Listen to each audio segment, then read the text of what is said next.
Welcome dear students.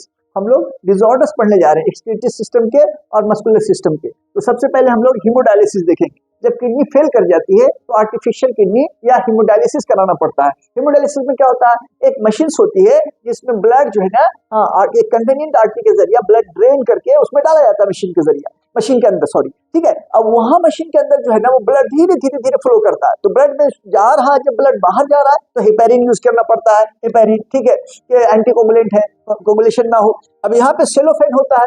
अब देखिए इसका जो चैम्बर है, इसका जो कंटेंट है और ये ब्लड का एकदम सेम उनका जो है ना ये कंटेंट होगा, सेम कंटेंट होगा, लेकिन फर्क ये होगा कि इसमें नाइट्रोजनस वेस्ट जो है ना ब्लड में है और इसमें नहीं। तो जिसकी वजह से यहाँ पे क्या हो जाता है, नाइट्रोजनस वेस्ट जो है ना इसमें से निकल रहा है। अच्छा, ब्लड का फ्लो स्लो हो रहा है, इसकी वजह से निकलना आसान होगा, ठीक है।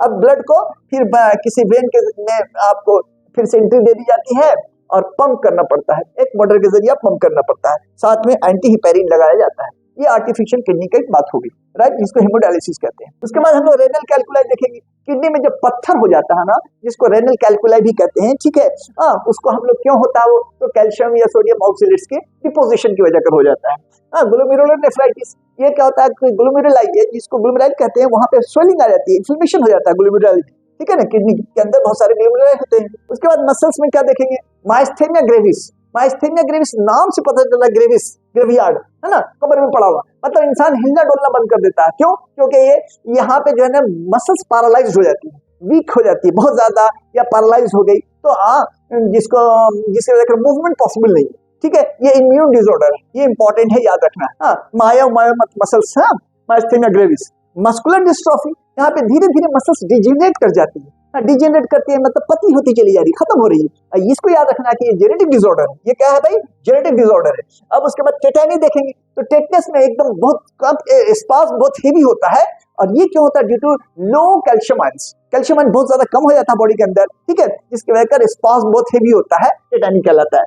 अर्थराइटिस क्या होती है, ये ज्वाइंट में इन्फ्लेमेशन हो जाता है, ज्वाइंट्स में इन्फ्लेमेशन हो जाता है, बहुत ज्यादा पेन होता है कि आप मोड़ नहीं पाते हैं इजीली, ठीक है ना।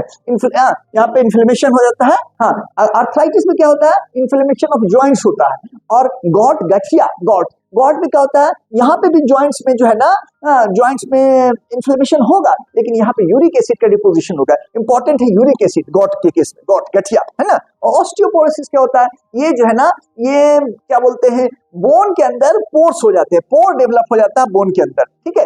इसकी वजह से बोन का मास कम जाता है, मेनली जो है ना विमेन जो है ना, एल्डर विमेन के एस्ट्रोजन घट जाता है तो हो जाता है, ठीक है। Thank you.